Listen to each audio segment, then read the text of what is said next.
Okay, so here we are. We are live, and I have this massive beast to open. Yes, this is the Mcfarlane Toys DC Multiverse Batman and Batmobile from Batman. And in case you don't recognize that logo, first of all, I would like to welcome you to the planet Earth.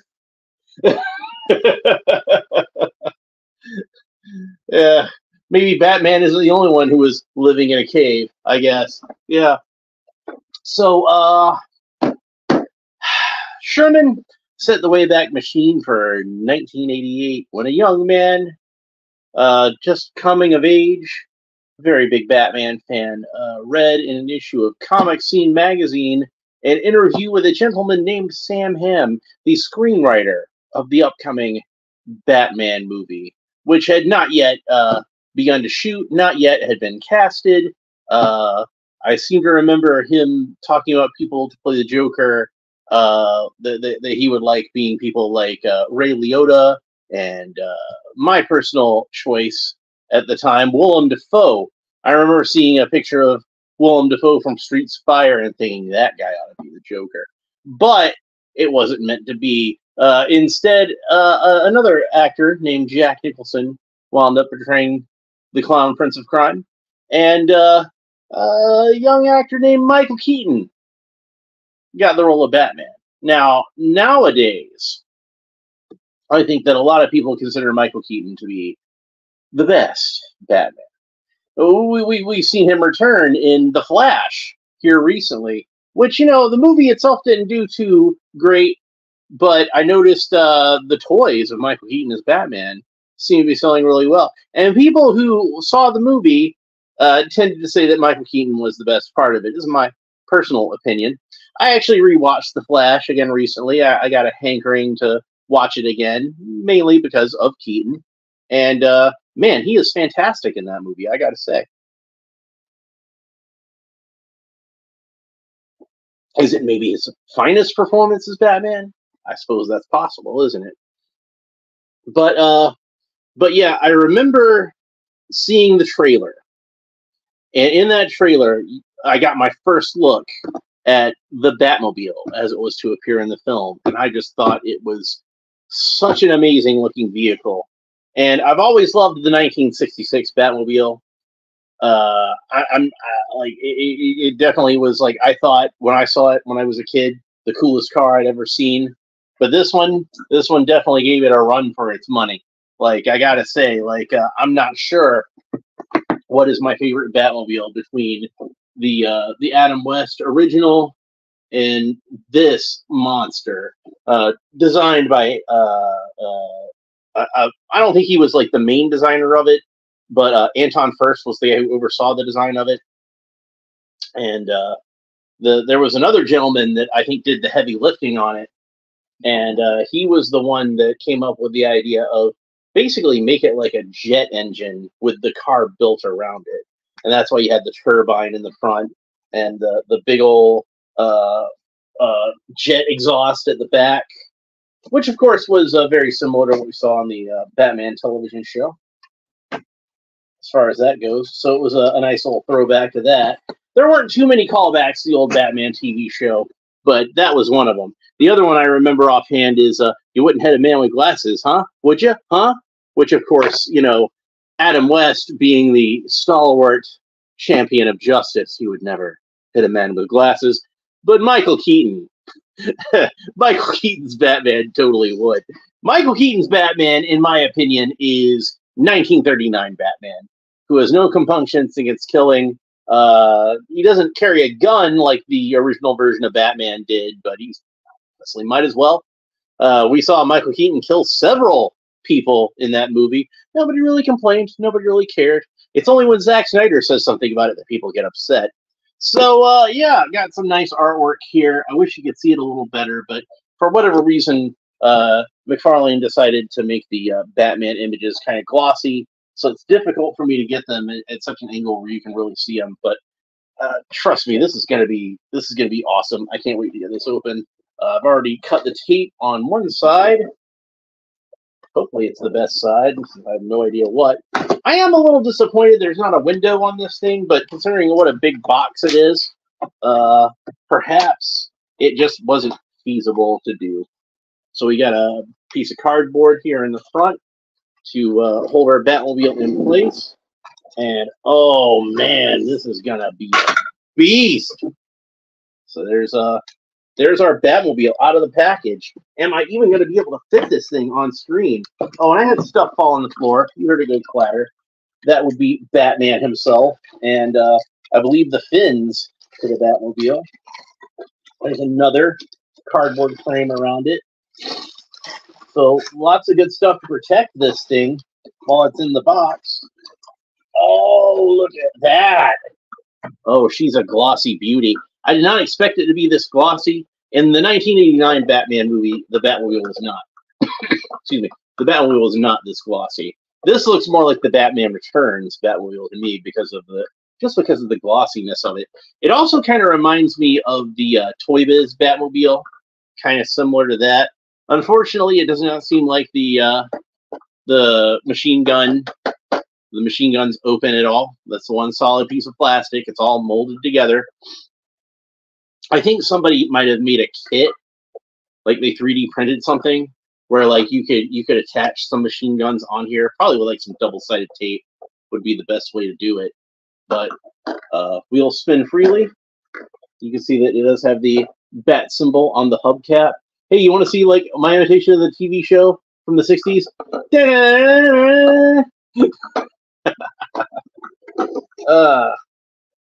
So here is Batman himself. He's in a little baggie. We'll get to him in a second. His cape's all wrapped around him. And then each in two individual little baggies, we have the fins for the Batmobile. And that's all the assembly that I figure this puppy should require.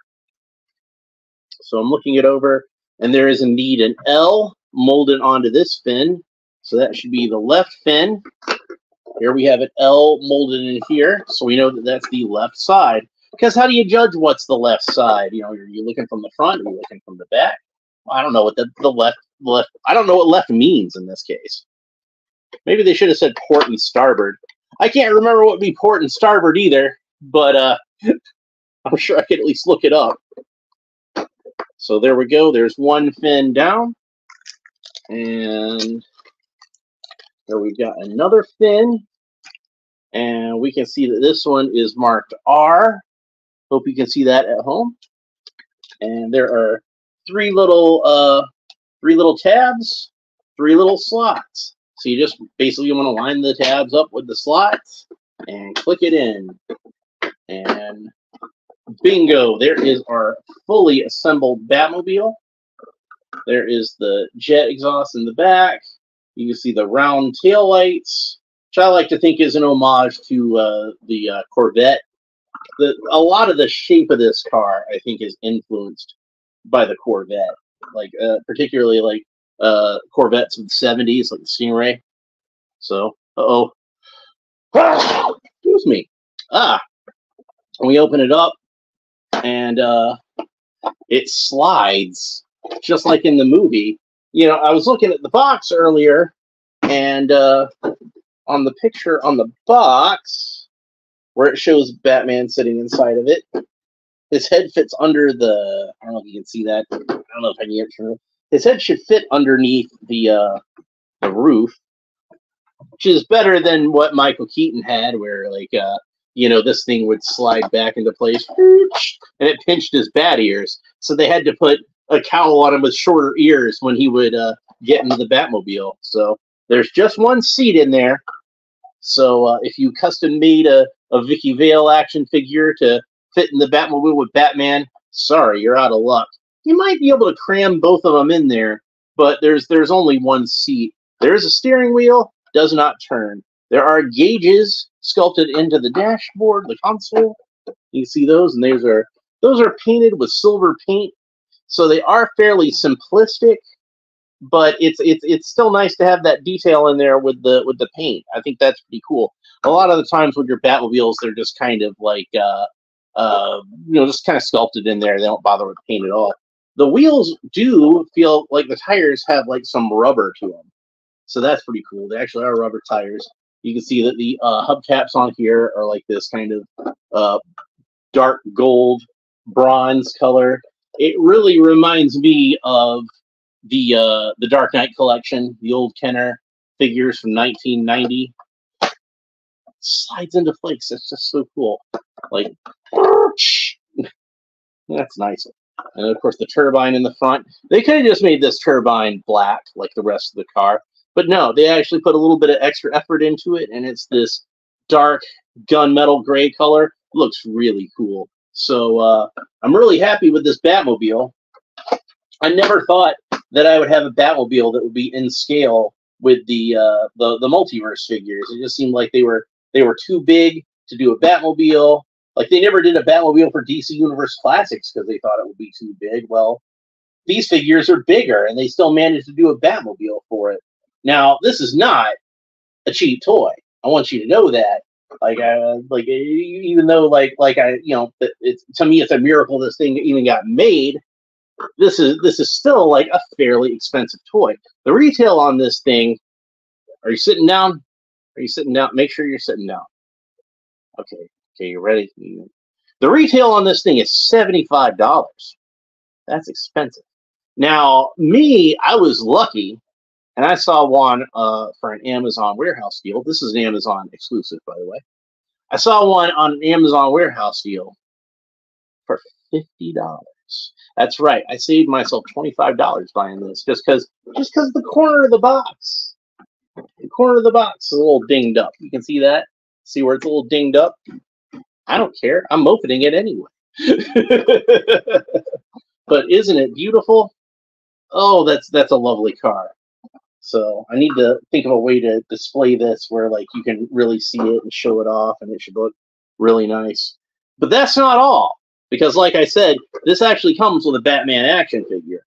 And when you take into account that, like, a fairly inexpensive Mcfarlane figure, not even one of the fancy ones, but one of the regular ones, about $20 retail.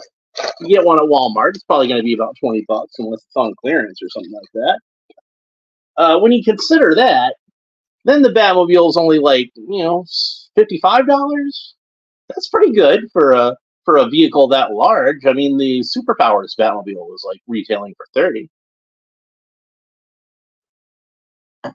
So, that's a pretty good price for that. But yeah, I wouldn't have been able to afford it if not for the fact that, I'd just gotten my state income tax back, so that gave me a little bit of extra scratch. And like I said, I was lucky to find one on sale for just $50. So good on me. It's very nice. All right, so here is Batman. And ironically enough, we're probably going to spend more time talking about this Batman figure than we do the actual Batmobile. But I mean, I've pretty much been over everything with the Batmobile, right? I mean, you've seen the car, you've seen that the wheels spin, you've seen that the canopy opens up. What more is there to say? Well, I can talk about how Batman fits in the Batmobile, so we're going to do that, obviously. But first, we got to talk about Batman himself. And the first thing that I noticed about this figure is that while it's not incredibly common on the Mcfarlane figures, it's starting to become more and more common to have figures with soft goods fabric capes. And in fact, I have some other figures over here to compare. And one of them is the Ben Affleck Batman, which just recently came out. And you can see that they both have soft fabric capes. Now, Mcfarlane has said that this is not going to be the only Batmobile they do. They're going to do others. And I think the plan is to do every Batmobile, which, I'm not going to buy all of them. I think, honestly, I would be pretty content if the only one they made was the Keaton Batmobile and I stuck with it. If they do a multiverse version of Adam West, not the retro figures, not these, but like an actual full-size multiverse version of Adam West, I would probably buy that Batmobile as well. I do love the 66 Batmobile, like I said before. I might get the Batman Forever Batmobile. I got a soft spot for that one. I probably would not buy the Batman and Robin Batmobile. The Tumbler, maybe. I do like the Tumbler. The Batman versus Superman Batmobile.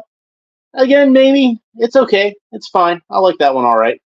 The Robert Pattinson. Are you serious? Maybe if they made a Dominic Toretto action figure to go with it. But no, I'm not interested in any Robert Pattinson Batman action figures. Sorry. All right. So yeah, he's got a soft goods cape, a pretty good likeness of Michael Keaton. Now, I do feel like the neck is a little bit on the skinny side, but that's probably just because, you know, the articulation with the neck, they didn't want it to be too thick because that would interfere with that somewhat. He looks fine if you look at him from the side, but looking at him from the front, it does seem a little bit narrow, I think. So let's go ahead and go over the articulation. Well, one other thing I will point out is that he has gold on his bat symbol and his belt, not yellow. So that might be something some people might nitpick about. But for me, it reminds me a lot of, again, going back to the Kenner Dark Knight collection. I just happen to have one over here from Batman Returns. This is one of the last Keaton figures that that Kenner put out as part of the regular line. I think they re-released some later on, like around the time that Batman Forever came out, and they did a 2-pack with Batman and the Joker, and another 2-pack with Batman and Michelle Pfeiffer, and then I believe a third one, which was with a Val Kilmer Batman and the Riddler. So it might have been around the time that Batman and Robin came out. I never bought any of those because I already had, like, they were just repaints, and I already had the original ones. So I don't remember a whole lot about them. But anyway, now that we've discussed all that, let's go over the articulation. Okay, so Batman's head does turn all the way around, which, you know, famously he can't turn his head in the movie, but I don't care because Batman doesn't need to turn his head. The guy comes up behind him, he just punches backwards like that. Why does Batman need to turn his head? Don't be ridiculous with me. Batman can look up about that far, and he can look down about that far. So not too bad. He can kind of tilt his head kind of quizzically from side to side. There we go. He can rotate his arms all the way around at the shoulder. And the cape, you can kind of fold back the cape. It doesn't come quite around as much because it should come right to where the emblem meets the cowl there. But you can see that it just kind of stops right about here. So you can't really fold it back the same way that it folds back in the movie, but you can still fold it back some if you'd rather. So yeah, the arms rotate all the way around. So that's good. It does have a bicep swivel. Bicep rotates all the way around. He does have double jointed elbows. Elbows bend about that far. So pretty decent range of articulation for the elbows. He does have the classic bat fins. Those are really stiff. So be careful not to break those because they don't seem to have a whole lot of give to them.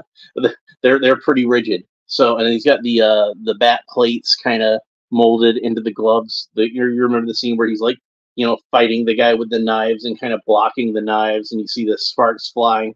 Very cool. All right. So, and then Batman has, of course, the cool Mcfarlane wrist joints, which rotate all the way around. You can move them any which way. It does seem like it's a little stiff on mine, so I'm going to want to be careful with it. But he does not seem to have any extra hands. He just has solid fists, so he doesn't have any accessories to hold on to anyway. It would have been nice to give him a batarang or a grappling hook or something like that, but no, he's just got the solid fists. So he's got the cool Mcfarlane torso articulation, so you can move him around any which way you want at the ribs and the waist with the abdominal muscles in between. He does have the sculpted washboard abs that Keaton had in the movie. They are a little broken up by the articulation, but that's just what you're going to get as far as that goes. Keaton seems like he's a lot more tall and muscular than he did in the movie. Keaton famously is not the tallest guy in the world. He's about 5'7", I believe. And maybe weighed like 175 pounds, I think. Now I do have with me the NECA Batman figure, the NECA Keaton Batman, and it's a I believe a more accurate representation of what the suit looked like. But you can see that like McFarlane did kind of exaggerate these are figures that are supposed to be in the same scale. Like you can tell their heads are the same size, but this one is much taller and much more muscular. And I believe that this is a more accurate representation of what Michael Keaton looked like in real life when he was wearing the bat suit. So, I don't blame McFarlane for wanting to exaggerate the figure and make him look a little more powerful. I mean, certainly they did that with the old Kenner figures, where they just kind of reused the superpowers body and kind of adapted it a little bit. But if you want a more realistic, more naturalistic interpretation of Michael Keaton as Batman, you might want to go back and see if you can get a hold of that NECA figure, because it is a little more true to life. That's not a criticism, mind you, of the McFarlane figure. I get what McFarlane was trying to do, and I approve. So he is rather bold and powerful looking, and this is kind of the way we imagine Batman in our heads. Maybe it's not really the way Michael Keaton looked, but it was certainly the way that a lot of us saw him, if that makes any sense. So getting back to the articulation, his leg can kick forward about that far. Not the best range of motion, but it's probably further than Michael Keaton could actually kick forward while he was wearing the suit. They did have a ballet dancer who did a lot of the stunt work, and he was able to get a good range of motion out of the suit, probably because he trained to use his body in such a way. And you can find him on Instagram.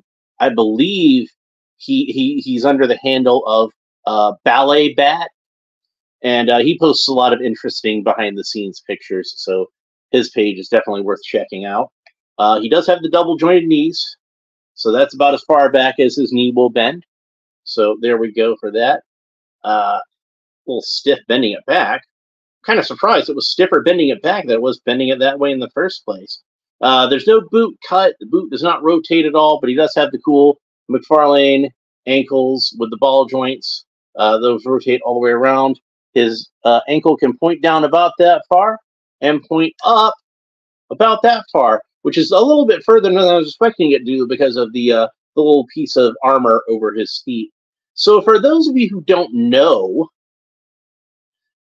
Michael Keaton's Batman boots were actually built out of a pair of Nike Air Jordans, because they had a deal with Nike to put the shoes somewhere in the movie, and they chose to actually put them on Batman himself and build his bat boots out of them. So underneath the shin armor, they had some more leather they attached to the top of the boots, to the top of the shoes, painted them black, put this piece of armor over the foot to kind of hide the shoelaces and everything. And that is how Batman got his bat boots. So yeah, overall, I'm really happy with this figure. I think it's really cool. I'm pretty sure it's the same exact figure that's in that big Batman multi-pack that's supposed to be like every modern Batman. This is the Keaton that's in that set. Just like I believe that this George Clooney is the same George Clooney in that set. I could be wrong about both of those because I don't have that set, because it was ridiculously expensive and I didn't buy it. So, I didn't really like the Justice League suit for Ben Affleck. I was holding out for them to put out this BVS version of Ben Affleck, and I'm pretty happy with this one. And that pretty much left out of them is like, well, I knew Keaton was going to come with the Batmobile, and I did really want to get that Batmobile. So really the only figure left, and then I found they were doing the George Clooney, the Batman and Robin series. So really the only one left I'm waiting for is Val Kilmer at this point. I have no interest in Robert Pattinson Batman action figures. I have no interest in Robert Pattinson at all. I really hope that movie gets canceled. So anyway, So yeah, hopefully we'll get a Val Kilmer at some point. I would like to get the Val Kilmer, like Val Kilmer single carded. I mean, I'd like for them to do a whole wave of Batman Forever, like they did for Batman and Robin. I mean, Batman Forever is a better movie than Batman and Robin anyway. I think it deserves it. If Batman and Robin did. So that leaves us with one other thing to go over. I'll go ahead and real quick before I do, just so we can compare and contrast. There is Keaton next to Ben Affleck, and there is Keaton next to George Clooney. And again, just one last look of the NECA version of Keaton versus Mcfarlane's Keaton. Okay, so now that we get that out of the way, we got one more thing we got to do, and that's we got to put Batman into the Batmobile. Because we haven't really had a review of Batman in the Batmobile until we've actually put Batman in the Batmobile. That's a big part of the appeal of this, is it's a Batmobile that you can fit a McFarlane Multiverse figure into. So how can we not do that? So let's go ahead and open up our canopy. And now it's kind of stuck. What did I do? Okay, mental note to self, don't push the canopy in all the way. Even though you might feel tempted to. Because then it doesn't want to open. What did I do? What have I done? Oh, there's a Batman symbol in the bottom here. That's kind of cool. Oh, okay. So there's a little button here. It does lock into place. There's a little button here. I almost didn't notice it. It's right on the ridge down in the middle of the hood. You press that, pops it open, and then we can slide it forward. So that's nice. All right, so let's see. Let's get Batman into. Oh, but that's the NECA Batman. We want to put the Multiverse Batman because, again, that's the whole point of this card. So you can fit a Multiverse figure into it. So we'll go ahead and put Batman into a seated position already. And then I should be able to get him into the car. Hopefully. There we go. Got him squeezed in. And got his head underneath here. Just like it shows on the package. And the ears do kind of fit underneath there. And then we can go ahead and close the canopy. And there's Batman in the Batmobile. You can see him through the windshield. Very cool. But, you know, since I have other Batman figures here, why not see how well they fit into the Batmobile? So we're going to take Keaton out. And let's take Ben Affleck. Because he's got a fabric cape, too. Let's fit Ben Affleck in here. And you know, once I get the Detective Comics 27 Batman, that one also has a fabric cape. So maybe he'll be able to fit in the Batmobile. I always say Keaton Batman reminds me of 1939 Batman anyway, so he'd be appropriate to put in here. So, and his cape's getting kind of bunched up. But here we go. We got Ben Affleck. We got Ben Affleck into our 1989 Batmobile. Ha! He's kind of looking up a little bit. I bet I can get him in there better. Yeah. That might be as good as he gets. Close the canopy. And there we go. Ben Affleck is driving the Batmobile. I bet Ben Affleck would have loved to have driven the 1989 Batmobile. Oh, sure, he had his own Batmobile, and it was fine. But nothing beats the 1989 Batmobile. That's the best one since the 1966 Batmobile. Those are my two favorites. I couldn't pick between those two. They're both so great. All right, so let's go ahead and set him aside. Now, I doubt I'm going to be able to fit George Clooney into the 1989 Batmobile since he's got the plastic cape. But it does seem kind of soft. Maybe we might be able to do it if we fold it around him enough. Let's go ahead and try it. Just for the sake of just so I can say I tried it. I don't want anybody going, hey, why did you try to put George Clooney in there? Well, it's because of the cape, really. It's not anything against George Clooney himself. It's just he's got this plastic cape. I don't think he's gonna fit. So yeah, the plastic cape kind of gets in the way. So sorry, George, you don't get to ride in the Batmobile. Maybe if they put out a George Clooney Batmobile they'll re-release this one with a fabric cape, and then maybe George Clooney fans, you might be able to put him into the 1989 Batmobile. But if they do that, then you've already got a 1997 Batmobile. So, you know, some might say, why would you want to put him in there? That well, because that's the best Batmobile. I already said that. So, so yeah, it pulls forward like that, but you can kind of, I think it's just supposed to pull forward, but you can kind of unlatch it like that too. So that's another way that you can open up your Batmobile if you want to. If you feel like that might make it easier to fit the figures in, I don't know, whatever makes you more comfortable. So I'm going to close it back. This is an awesome toy. Mcfarlane did a really awesome job bringing this vehicle to life and building it in such a way where these larger scale action figures can fit into it. This is a very impressive accomplishment that they were able to do it and make it so that even a poor schlub like me can afford to buy it, even if I had to wait for my tax return and get it when it was marked down because the box had gotten dinged. But I still got one, didn't I? So, beautiful piece. Definitely worth picking up if you can afford it. I would highly recommend it. It is recommended for adult collectible or adult collectors. It says 12 and up on there. So, you know, but I think a smaller child could probably play with it as long as dad told the kid, be very careful with my collector's edition Batmobile and don't mess it up. But, you know, let him roll it around on the kitchen floor a little bit. Just keep an eye on him and make sure he doesn't mess up your toy. I kind of figure that if you have kids that you trust to play with the standard multiverse figures, they should probably be able to play with this vehicle as well. I don't think that would be a problem.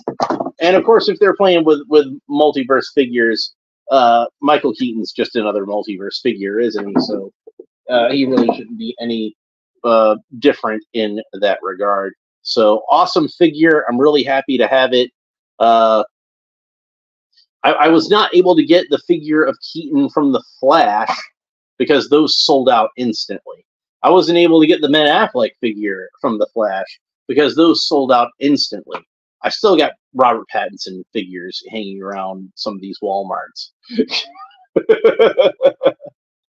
I saw a video yesterday, and it was a pretty good video for the most part. One thing I disagreed with was he was talking about how, like, the Batman v Superman version of Batman did not vibe with audiences at all, but the Robert Pattinson one did. It tried to do new things, and I'm like, okay, cope harder, dude, because, like, first of all, Batman versus Superman made more money than the Batman.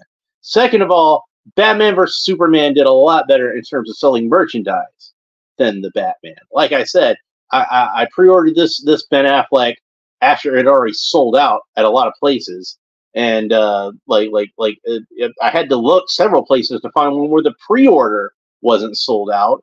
I still don't understand how a pre-order sells out, and I saw a few of them at Books A Million a couple weeks ago when I bought the one that I bought.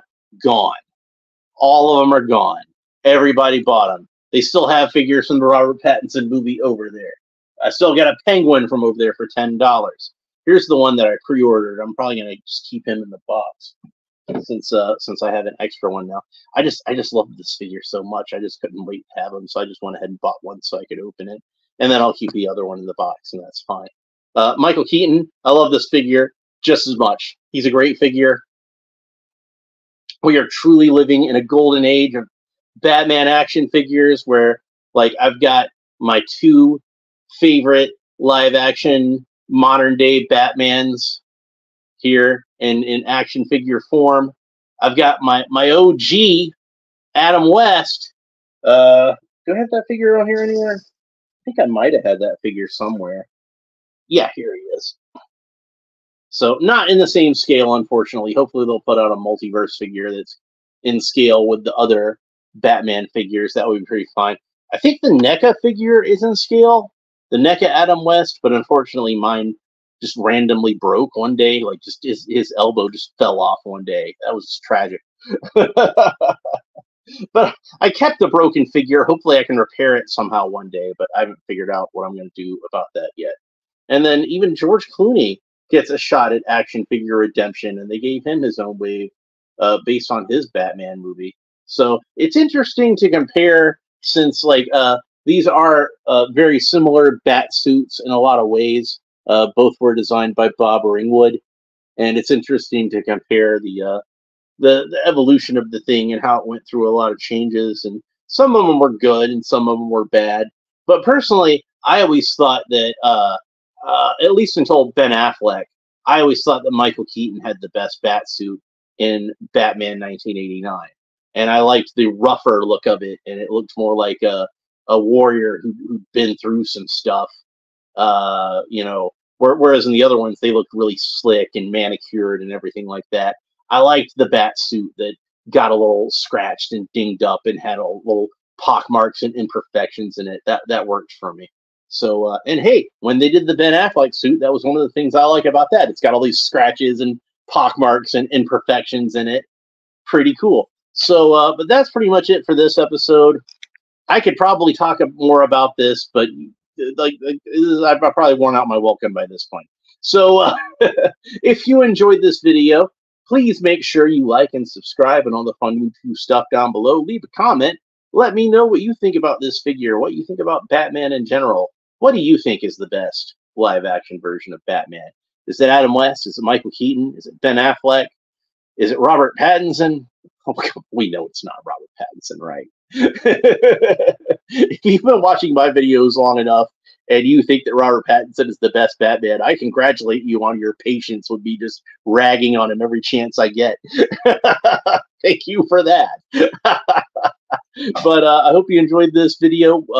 Make sure you like and subscribe, hit the little bell, all that fun stuff. We will talk to you next time. Bye.